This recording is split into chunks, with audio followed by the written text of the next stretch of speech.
going from one roller coaster game to another fixture that often produces something unexpected, not least of all in last year's Connacht clash. Roscommon against Mayo is fast approaching. And it's Sean and Colm who are going to be keeping an eye on events over at the Hyde. Does last night's events and yesterday's games in the football championship change how you look into the rest of the games? Slightly, yeah. Like the provincials, there's a lot of negativity around them, and I think the last couple of weeks has reminded us that they do throw up some good games. Not enough, probably, good games, but the sun's out. The unpredictability's been back the last couple of weeks, and I think today we've got another game that we're not sure who the winner might be, and that's a good thing. Is that because we're not sure about either of these teams? Yeah, I think both teams, their form has been, for Roscommon, it's been quite poor, to be honest. You know, Davy Burke would be very disappointed.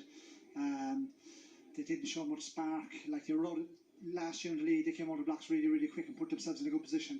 They couldn't get to the pace at all of the league this year. I felt they were chasing their tail a little bit. For Kevin McStay and Mayo, it was an average league, no more than that, I'd say. I think they probably would be disappointed with the league final and the turnaround last year, so maybe they're looking at that to say that they're in a better position this year going into this game.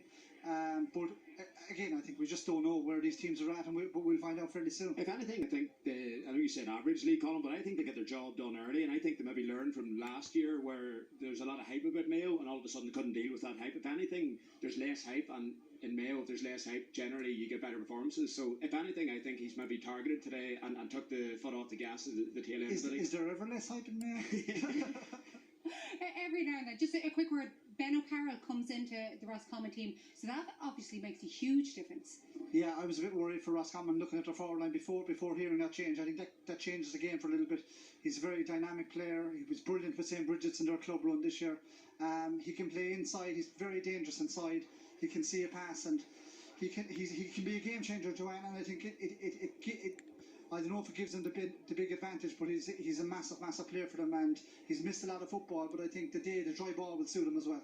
Okay, let's hope we get lots of twists and turns in this Connacht football semi-final as we head over to our commentary team in Dr. Hyde Park, Eamon Fitzmaurice and Ger Canning. Thank you very much indeed, Joanne. Yeah, we're going to take a check on the two teams, and we'll start with the hosts here. Roscommon looking to replicate last year's win over Mayo, are again looking to brothers Enda and Donny Smith to reproduce the goal-scoring feat of 12 months ago. Connacht Club champion St. Bridget supplied team captain Brian Stack and the number 6 Rory Fallon. Meanwhile, up top, UCD's Darragh Craig is set to lead the attack this afternoon, with fellow student Ben O'Carroll, as you've been hearing, now in from the outset as well.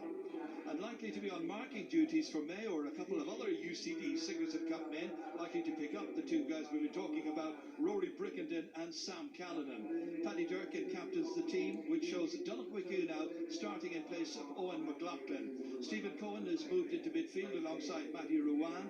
Jordan Flynn now comes into the half-forward line, with Aidan O'Shea set to face Roscommon opposition for the 10th time in the Senior Championship. And Mayo's current top scorer is Ryan O'Donoghue, 1 goal and 13 points, of course, against New York.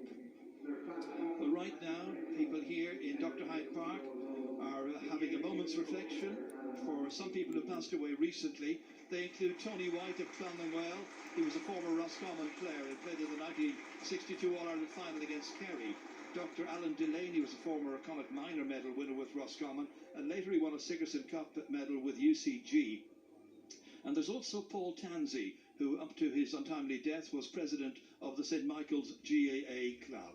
Suivnas Shiri do Nanamanaka Ursa.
Castlereagh brass band with Amhránna in front of a massive crowd here at newly revamped Dr. Hyde Park. Delighted to have Eamon Fitzmaurice alongside me here.